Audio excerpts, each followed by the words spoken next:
Kenapa kita hanya memberikan dia sejumlah angka yang kecil sekali?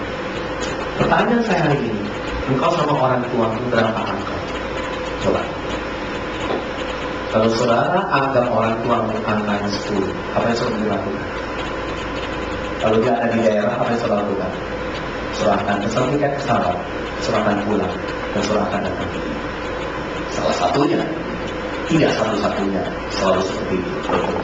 Tapi paling tidak itu sebuah sikap, sebuah respek, sebuah penilaian kepada kita. Amin, saudara. Makanya saya percaya, saudara, gereja adalah tempat yang penuh dengan penilaian. Gereja harus punya nilai, tapi gereja kita jangan punya spirit suka menilai orang lain. Gereja justru adalah tempat di mana kita selalu memberikan penilaian seperti Kristus sudah menilai kita. Saya mau tanya, Yesus menilai saudara berapa? Menilai saudara berapa? Dia model engkau 10. Ya, tapi ternyata memang Yesus melihat kita dengan angka 10. Melihat ada sebelahnya, walaupun model kamu seperti ini, kata Yesus melihat kamu nilainya 10. Kenapa saya tahu Yesus menilai kau 10? Karena Yesus sudah mati buat kita di kayu salib. Yang menebus saudara dan saya dengan darah yang mati, nyawanya sendiri. Kenapa? Coba lihat semuanya.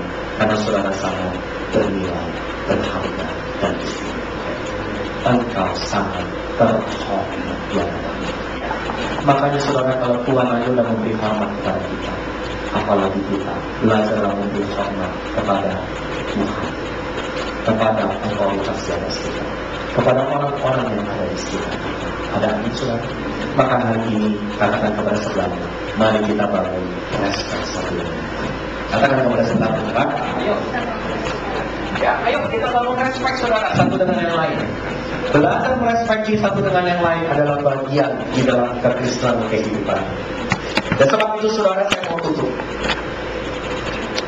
Apa prakteknya kalau gitu hari ini untuk kita belajar hormat sama orang lain? Hormat itu bukan hanya sekedar kasih salam, tapi bicara sikap hati dan penilaian, perspektif cara pandang. Saya mau kasih yang simpel aja. Saudara, Tuhan mengajar kita di dalam Amsal 3 ayat 16. Kalau kita lihat Amsal 3 ayat 16. Lalu nanti kita akan buka lagi Amsal 3 ayat 9. Lalu kita nanti akan buka lagi 1 Timotius 5 ayat 17 sampai 18. Ya, 3 ayat ini sebagai sebuah praktek bagaimana kita belajar memberikan hormat kepada orang lain. Ya, Amsal 3 ayat 16. Coba, mari kita baca sama-sama. Umur panjang ada di tangan kanan. Siapa yang mau umur panjang? Angkat tangan kanan. Wah, tangan kanan kita ada umur panjang. Lalu dikatakan apa? Di tangan kirinya kekayaan dan kehormatan. Siapa yang mau dua-duanya atau mau salah satu? Yang mau kaya tapi umur pendek, yang mau umur panjang tapi kere terus. Ya, saya mau tanya, mau saudara mengalami ayat Amsal 3 ayat 16? Umur panjang ada di tangan kanannya, kekayaan dan hormat ada di tangan kirinya. Nah, coba perhatikan ayat ini. Tadi kita sudah belajar gimana cara punya umur panjang. Hormat sama orang tua. Dan ternyata hormat sama orang tua dikatakan di tangan kirinya ada kekayaan dan kehormatan. Saya baru mengerti ini yang Efesus 6 ayat 1 sampai 3 tadi. Efesus 6 ayat 1 3 bilang apa? Umur panjang dan bahagia. Nah, kata bahagia di sini ternyata ini kaya dan hormat. Ada kekayaan, ada kehormatan. Ternyata saya baru menemukan orang kalau hidupnya terhormat, orang kalau dia dihormati, itu pasti kekayaan juga akan mengikuti dia. Makanya saya mau bilang ini, jangan sekedar kekayaan, carilah yang namanya hidup yang terhormat. Orang kalau terhormat, kekayaan itu satu paket. Makanya di sini dibilang kekayaan dan kehormatan satu paket. Saya kasih contoh. Di dalam perusahaan, orang-orang yang direkrut dari komisaris independen, saya mau tanya, orang-orang yang apa? Terhormat. Benar? Orang terhormat itu apa? Punya kredibilitas bagus, Dia orang yang dikenal sebagai punya integritas. Dia dikenal sebagai orang yang kalau direktur dalam perusahaan memberikan value kepada perusahaan ini. Itulah orang terhormat. Makanya saya percaya saudara, satu hari kalau saudara mau jadi orang yang diberkati Tuhan, kuncinya apa? Jadi orang yang punya karakter terhormat. Di pejabat pemerintah kita banyak yang kaya tapi tidak terhormat, mudah. Tapi kalau yang namanya terhormat pasti ada kekayaan yang menyertai di dalamnya. Makanya saya mau berkata ini, selalu menjadi orang yang terhormat, selalu super. Orang terhormat bukan dinilai dari titelnya, dari jabatan, dari karir, dari uang. Orang terhormat dinilai dari hati, dari karakter, dari sikap hati. Itu yang bikin seorang jadi terhormat. Saudara, sekalipun jabatanmu karyawan, tapi engkau bisa dihormati sama bosmu. Kalau engkau punya attitude, jadi orang yang hormat sama orang, respect sama orang. Makanya saudara, saya percaya hari ini umur panjang ada di tangan kami. Apalagi kekayaan dan hormat ada di tangan kita. Nah, prakteknya apa? Amsal 3 ayat 9. Coba kita lihat. Gimana kita bisa dapatkan ayat ini? Ayat 16 lagi, ayat yang ke-9 coba kita lihat. Muliakanlah Tuhan dengan hartamu dan dengan hasil pertama dari segala penghasilan. Coba lihat semuanya ke depan. Kata muliakan di sini ini dalam bahasa Inggris apa? Honor.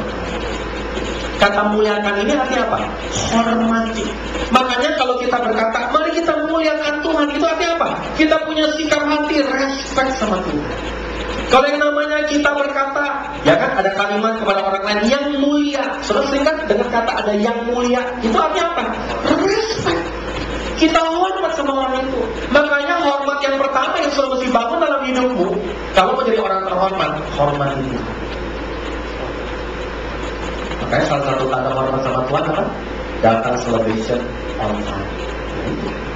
Itu tanda hormat sama Tuhan. Ya kan? Yang namanya kita hadir dalam kita ketemu orang lain, kita kalau hormat sama orang lain kita tidak terlambat. Nah itu bagian dari kita menghormati orang lain. Benar? Banyak ekspresi yang lain. Nah, salah satunya yang saya mau ajak saudara, hormati Tuhan. Nah, tapi menurut ayat ini, karena ada kaitannya kekayaan dan kehormatan, hormati Tuhan dengan apa? Harta. Jadi ternyata ada kaitan menghormati dengan memberi.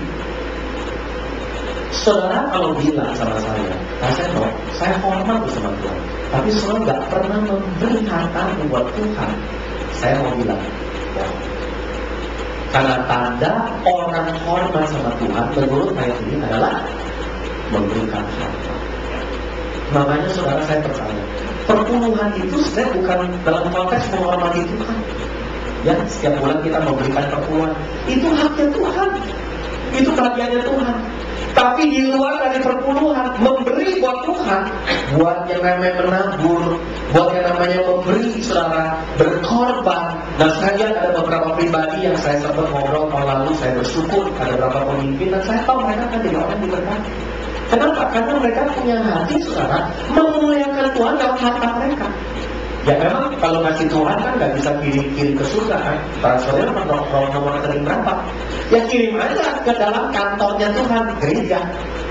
Ya kan, saudara mesti tahu di kantor gereja, di mana saudara berada di abal PCC, ya keuangan bukan milik saya.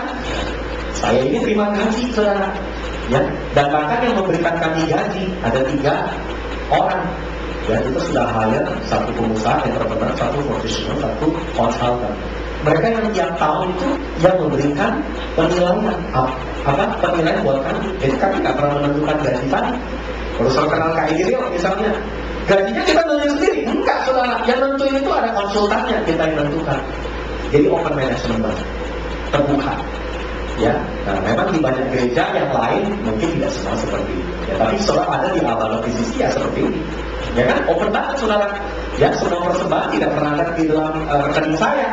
Ya kan, semuanya ada di rekening gereja dan itu ada pengelolanya sendiri. Saudara boleh cek, silakan. Bahkan saya sangat anjurkan saudara, kalau udah memberi saudara misalnya perpuluhan, boleh cek masuk nggak tuh Ya, makanya saya lebih mendorong transfer ya daripada memberikan tunai. Transfer aja langsung ke rekening kita. Ya kan itu sudah ada pengelolaan. Ya kan. Jadi saudara, salah satu bagian dari hormat sama Tuhan itu apa? Memberi lewat uang. Saya pun belajar terus memberi pengelolaan. Saya belajar menabur buat misi. Saya selalu belajar soal berkorban.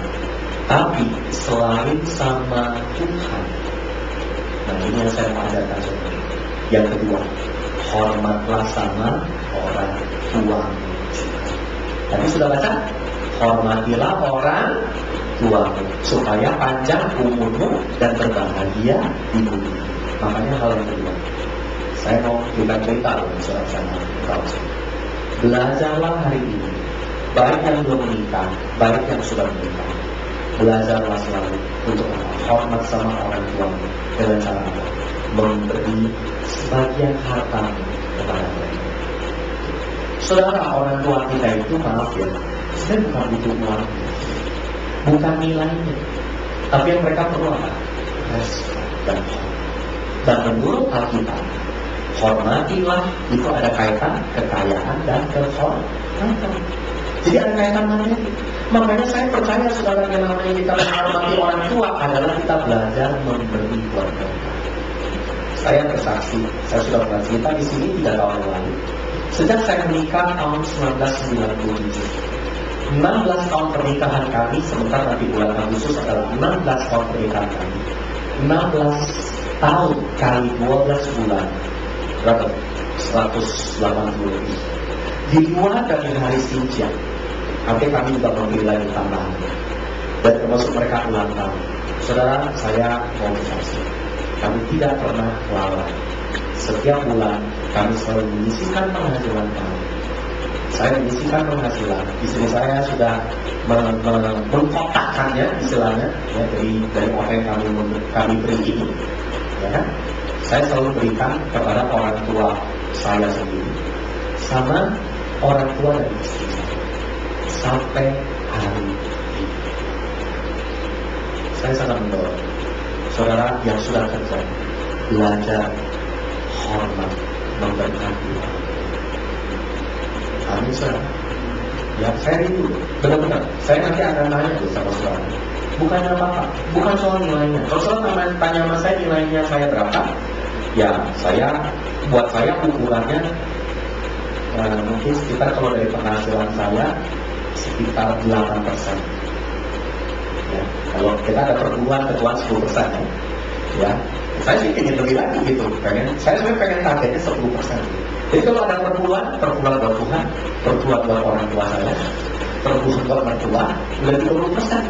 Tapi saya selalu percaya saudara, apa yang saya tahu, satu hari anak-anak saya nggak pernah ngajarin, tapi anak-anak saya akan melihat bagaimana tindakan dari orang tua mereka kepada orang tua mereka. Makanya saya berdoa, mari saudara kita punya roh taat.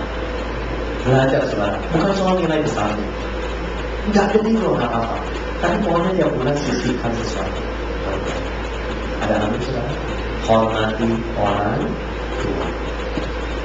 Atau yang paling sederhana, yang selalu saya terapkan sama istri juga, beli makan. Setiap kali saya kalau lagi makan enak, saya selalu mikir, aduh, mesti saya ajak mama saya, aduh, mesti saya ajak mertua saya. Mereka juga berhak untuk dapat makanan. Benar saudara. Ya, makanya saudara, saya percaya itu bagian kita. Kalau kita mungkin belum bisa uang yang secara konsisten, kita bisa belikan apa? Kiriman makanan. Apalagi, makanya saudara, pada respect, saya respect sama tante-tante saya kirim buat sama mereka. Itu karena saya respect. Jadi hari kemarin memang perlu dengan kiriman memberkati saudara. Kenapa? Karena kita belajar respect. Amin saudara. Ya, mulai hari ini saya ajak saudara semua yang sudah kerja, sudah punya penghasilan, hormatilah orang tua. Belum terlambat, hari ini sudah bisa lakukan. Amin. Ya, datang ke orang tua mau berikan makanan atau apa gitu. Ya jangan hanya Imlek doang. Ya, di luar Imlek terus lupa lagi gitu. Enggak, pokoknya lakukan sebagai sebuah gaya hidup. Makanya Kekristenan gaya hidupnya adalah jadi orang yang terhormat dan menghormati orang. Satu ayat terakhir, 1 Timotius 5 ayat 17 sampai 18. Firman Tuhan bilang apa?